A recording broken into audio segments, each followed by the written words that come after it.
Hi friends, welcome to Java Express channel.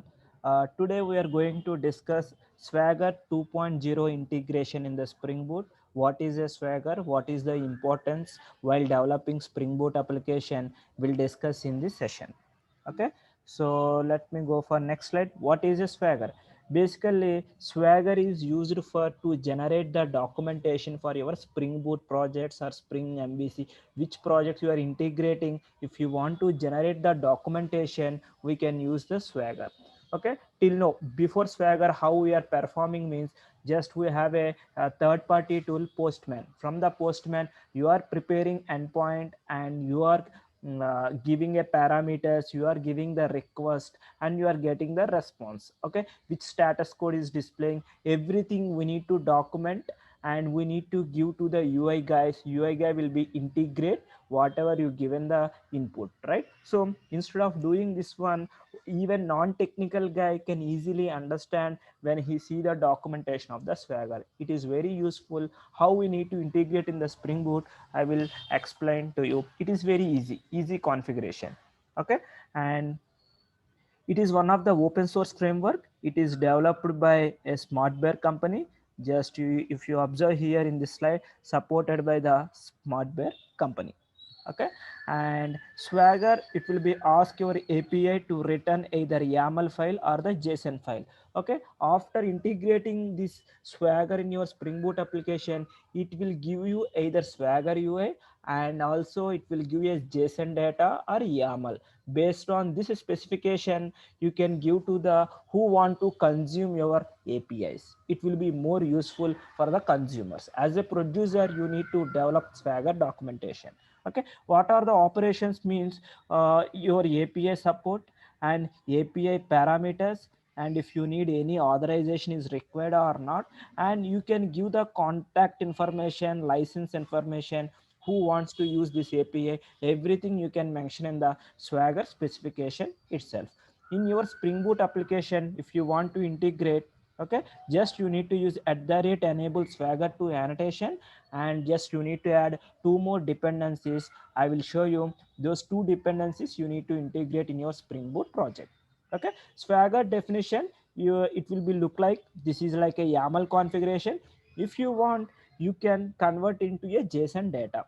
Basically what it will be do, it is a Swagger 2.0. Okay, what is the API information, like sample API, maybe you can take employee project description, which version you are releasing, what is the host, maybe it's a local host, what is the base path, and what are the URLs, everything will be there. In this way it will be generate for you. You no need to write this whole specification, it will generate for you. Don't worry about that part. Okay, next, how you need to integrate in your Spring Boot project. Just you need to enable Swagger 2 and Swagger hyphen UI. If you enable these two, you can, it will be generate for you in Spring Boot itself. How I can generate, just go there in this project. Okay, let me take one already existing project. This project we already developed as part of cloud operations in Spring Boot videos. Just copy paste, just I'm doing control copy, and you can paste the project here, and here I can do the Swagger documentation. Just I'm generating Swagger documentation. Okay, and just go there, click on pom.xml. These all information already explained the previous videos, I'm not repeating one more time. Okay, just you need to add the dependency. How you will get it the dependency, just go for the Google, just type Swagger to Maven dependency for Spring Boot.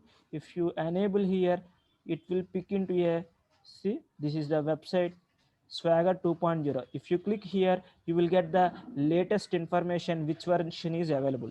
Just I'm taking 2.9.2, just copy, and here you can paste it. Now see, Swagger 2.9.2 is enabled in your project. Now if you need the Swagger UI, just go there and type the Swagger UI just as it is, and see, this is the Swagger UI. Just click it here, go there and copy. Okay, and just paste it here. That means whenever you added these two dependencies, it will generate a jar files will be downloaded in your project.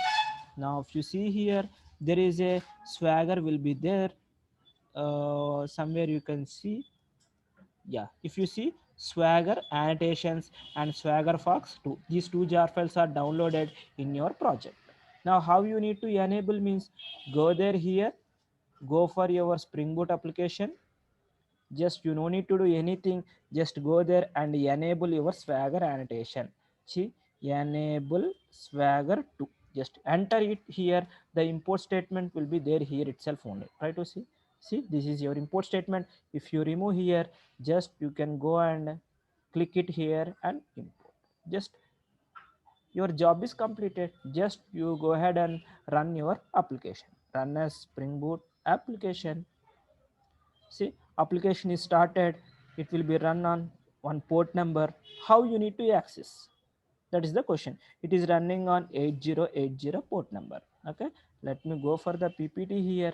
If you see here, because of this annotation, it will be enable your Swagger framework. How you need to access? If you observe here, localhost port number Swagger hyphen UI.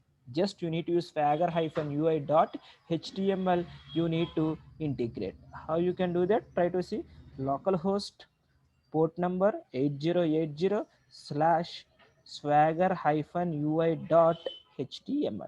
If you hit here, see, this is the Swagger documentation. Here you can able to see all controllers. See, get call, post call, put. When you do the get call, just you can click, try it out and execute. If any records are exist, it will be show, otherwise you will get an exception. As of now, maybe some exception is happen, you can ignore those things. Just you can see how it is generated. Basic error controller, if you see here, this controller I didn't develop, this is given by the Spring framework itself. Then how you need to customize this documentation in the later sessions, I will explain you. Okay, this is the model classes, error controller. This is called contact information, agreement, everything. Okay, I hope you guys are clear how you need to enable the integrate Swagger in Spring Boot application.